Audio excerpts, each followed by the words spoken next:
Hello দোস্ত, কি অবস্থা সবার? আজকে এক্সপ্লেন করব বোনাপাতিওর ম্যাজিস্ট্রেট এপিসোড 8। তাহলে চলুন শুরু করি।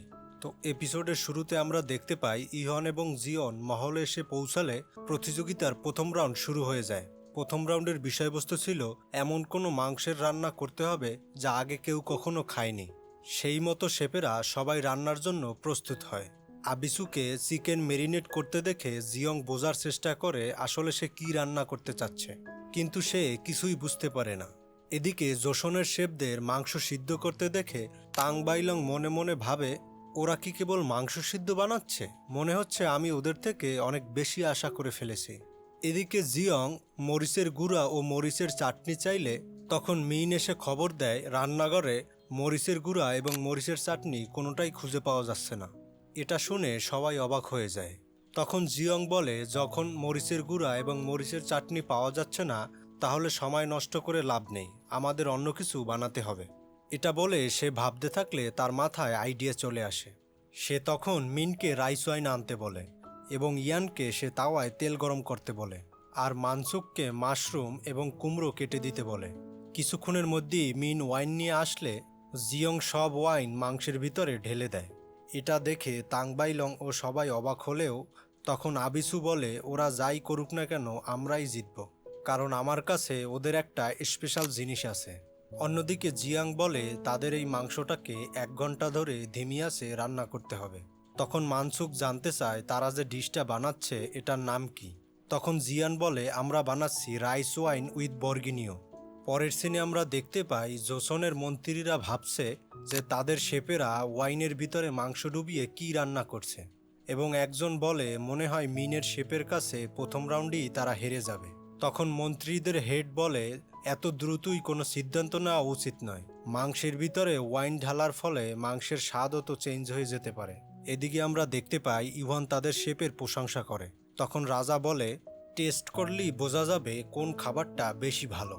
আমার হেড শেফ জোশনের সর্বশ্রেষ্ঠ রাঁধুনি। পরে আমরা দেখতে পাই ইয়াবিসু যখন গরম তেলের ভিতরে মরিচের গুঁড়া দেয় তখন ওখানে থাকা সবার কাশি হয়। গন্ধ শুকে ইয়াং তখন বুঝতে পারে ইয়াবিসুই তার মশলা চুরি করেছে। এদিকে কং ওয়েনলি তাদের মদিরা বের করলে তখন বাবুর্চি সিম বলে ওঠে, ওদের কাছে তো কুফু মদিরা আছে। এদিকে ইউগন ইহনকে বলে তার শেফ কংগোয়েনলি কনফুসিয়াসের বংশধর, সে আজকে এমন মদিরা দিবে যা রাজা ইহন কখনো আগে টেস্ট করেনি। এদিকে আমরা দেখতে পাই হাতে ব্যথা থাকা অবস্থায় ইহন কড়াইতে মাংস ফ্রাই করছিল।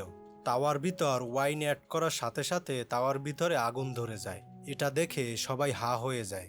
ইয়াবিসু এটা দেখে জেলাসে সেও তার তাওয়ায় আগুন লাগিয়ে দেয়। এরপরে দুই শেফরা একে অপরকে দেখতে থাকে। এরপরে দুই দেশের শেফরাই তাদের খাবার থালায় সাজিয়ে ফেলে। সময় শেষ হয়ে গেলে প্রথমে জোসনের খাবার সার্ভ করা হয়। রাজা ইহন এবং ইউগন দুইজনে মাংসে কামড় দেওয়ার সাথে সাথে তারা হারিয়ে যায়। মনে হচ্ছিল তারা কোনো বাগানে চলে এসেছে। তখন রাজা ইহন বলে, মাংস এমনভাবে সেদ্ধ হয়েছে যেটা মুখে দেওয়ার সাথে সাথে একেবারে গলে যাচ্ছে। তখন জিয়ন বলে এই ডিশটার নাম হলো রাইস ওয়ান বর্গিনিও। ওয়াইন দিয়ে মাংস রান্না করার সময় ওয়াইনের স্বাদ মাংসের ভিতরে ঢুকে গেছে, কিন্তু ওয়াইনের স্বাদ এখানে আসবে না, কারণ মাংস রান্না করার সময় অ্যালকোহল বাষ্প হয়ে উড়ে গেছে। এটা শুনে সবাই জিয়ংয়ের তারিফ করতে শুরু করে। তখন ইগন বলে ওঠে, এটা তো একটা মাংসের ডিশ, এটার ভিতরে এমন কি আলাদা আছে যেটা মানুষ আগে কখনো খায়নি। তখন জিয়ং হেসে বলে, এই ডিশটা আপনি কোথাও পাবেন না, কারণ আজ থেকে 100 বছর পরে ফ্রান্সের মায়েরা তাদের বাচ্চাদের জন্য এই ডিশটা বানাবে। তাই এটা বানাতে বানাতে আমার মনে হচ্ছিল আজ যদি আমার মা বেঁচে থাকতো তাহলে আমার জন্য এই ডিশটা বানাতো।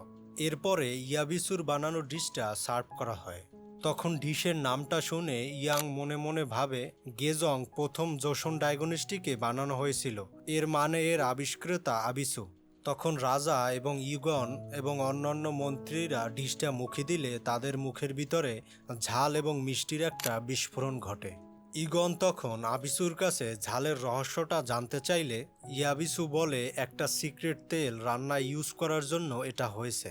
তখন রাজা ইয়ান বলে, আমাদের দেশেও তো এরকমের চিকেন দিয়ে একটি ডিশ বানানো হয় যা কাংজং নামে পরিচিত। তখন ইয়াবিসু বলে সে একটা লাল তেল বানিয়েছে, যেটা এর আগে কখনো রান্নায় ইউজ করা হয়নি।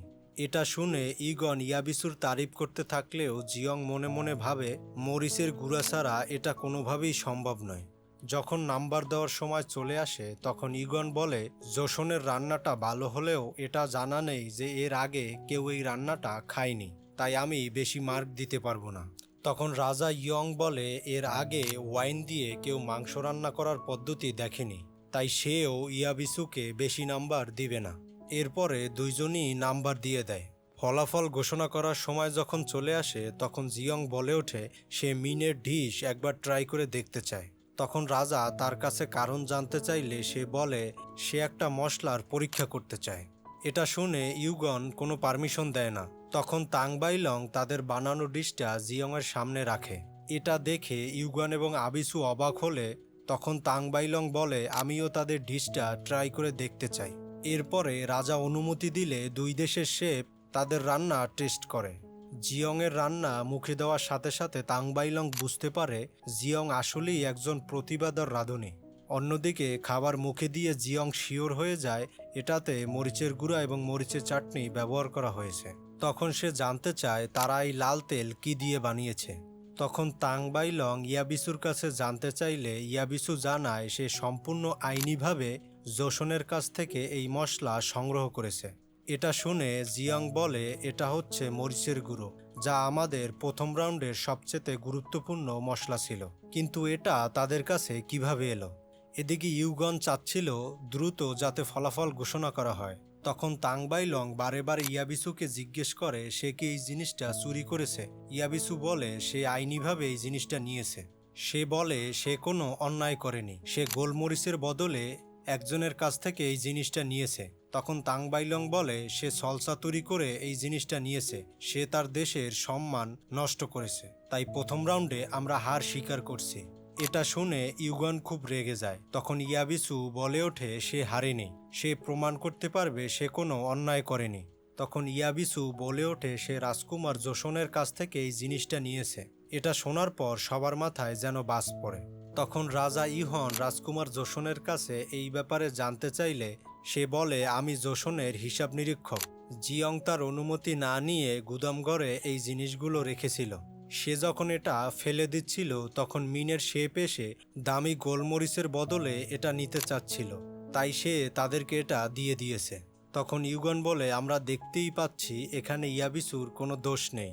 তখন তাংবাইলং ইয়াবিসুকে বলে বাবুর্চিদের কাছে যাতে ক্ষমা চায়, কারণ সে তাদের মশলা নিয়ে নিয়েছে এবং ক্ষমা চেয়ে নিজের পরাজয় মেনে নিতে বলে। তখন জিয়ং বলে ভুল আমারও হয়েছে, আমি আমার গুরুত্বপূর্ণ মশলা সাবধানে রাখতে পারিনি। তখন জিয়ং আরও বলে ব্যাপারটা এখানেই থামানো উচিত। তখন তাংবাইলং বলে তারা হার স্বীকার করে নিচ্ছে। এদিকে সবকিছু শুনে রাজা ইহং ঘোষণা করে তারা আজ কাউকেই কোনো নাম্বার দিবে না। এটা শুনে ইগন খুব রেগে যায়। তখন রাজা ইহন বলে এর বদলে মিং একটা সুবিধা পাবে, যদি 3টা রাউন্ডই টাই হয় তাহলে মিং জিতে যাবে। এরপর প্রতিযোগিতা শেষ হলে ইয়াবিসু জিয়ংয়ের কাছে ক্ষমা চায় এবং বলে তার কাছ থেকে সে আজ অনেক কিছু শিখেছে। এরপরে আমরা দেখতে পাই জোশনের শেফরা রাতে একটা টেবিলে বসে আলোচনা করছিল যে রাজকুমার কিভাবে তাদের মশলা অন্যজনকে দিয়ে দিতে পারে। তখন জিয়ং বলে ওঠে কালকের দিনটা অনেক বড়ই কঠিন, তাই আমাদের কালকের দিনের উপর ফোকাস করা উচিত। তখন জিয়ং বলে আমাদের কাছে যেহেতু মশলা নেই তাই আমরা স্পাইসি ডাক বানানোর বদলে পেকিং ডাক বানাবো। 70 দশকের দিকে চায়না এবং ইউএসের মধ্যে একটি বড় ঝামেলা হয়েছিল। তখন এই পেকিং ডাক খাবার হিসাবে পরিবেশন করেছিল এবং সেই সময় এটি পরিবেশকে শান্ত করেছিল। এটা শুনে কেউ কিছুই বুঝতে পারে না। তখন জিয়ং বলে পেকিং ডাক হলো মিং রাজপরিবারের সবচাইতে জনপ্রিয় রাজকীয় খাবার। তখন বাবুর্চি মিন জিজ্ঞেস করে এটা দ্বারা কি মিনের দুধকে খুশি করতে পারবে। তখন জিয়ং বলে যেহেতু সে রাজপরিবারের সদস্য সেহেতু তাকে রাজকীয় খাবার পরিবেশন করা হলে সে অবশ্যই খুশি হবে। মিনের শেফরা আলোচনা করছিল যে জিয়াং কোনো সাধারণ শেফ নয়, তাই তারা আরও গভীরভাবে প্রস্তুতি নিচ্ছিল। অন্যদিকে রাজকুমার জোশন যে গন্ডগোলটা পাকিয়েছে এটা শুনে রাজমাতা অবাক হয়ে যায়। সে কিভাবে আমাদের জিনিস মিনকে দিতে পারে। পরের সিনে আমরা দেখতে পাই মোকসু মানসুককে বলছিল পরের রাউন্ডে তাকে হারতে হবে। তখন মনসুক বলে হারলে তো আমাদের দেশেরই ক্ষতি। মোকজু তখন তাকে বলে এসব বিষয় নিয়ে তোমার মাথা ঘামাতে হবে না, এবং তার মায়ের কথা বলে তাকে হুমকি দেয়। পরের দিন দ্বিতীয় রাউন্ড শুরু হয়ে যায়। খাবারের বিষয়বস্তু ছিল দুই দেশ একে অপরের খাবার বানাবে। তখন মিংয়ের বাবুর্চিরা একটা গোল্ডেন পদ্ম বের করে। এটা দেখে জোশনের সবাই অবাক হয়ে যায়। এদিকে আস্তা হাঁস রোস্ট করতে দেখে রাজা ইয়ং মনে মনে খুশি হয়। তখন মিংয়ের দূত বলে তারা কি মিং রাজ্যের রাজকীয় খাবার রান্না করতে যাচ্ছে, এবং আরও বলে এটা তো মিংয়ের বাবুর্চিরাই ঠিকমতো বানাতে পারে না, আর জোশনের শেফরা কিভাবে এটা বানাবে। এরপরে আমরা দেখতে পাই দুই দেশের বাবুর্চিরাই তাদের রান্না মনোযোগ দিয়ে করছে। এরপরে হাঁস রোস্ট হয়ে গেলে জিয়ং বলে এটাকে এখন গরম তেল দিয়ে গোসল করাতে হবে, যাতে করে উপরের চামড়া মুসমুসে হয়ে যায়। এরপরে হাঁসের মাংস থেকে মুসমুসে চামড়া ছাড়ানোর সময় এলে বাবুর্চি মানসুকের মুকসুর ধমকির কথা মনে পড়ে। তখন সে ছাল ছাড়াতে গিয়ে তার নিজের হাতে একটি পোজ দিয়ে বসে।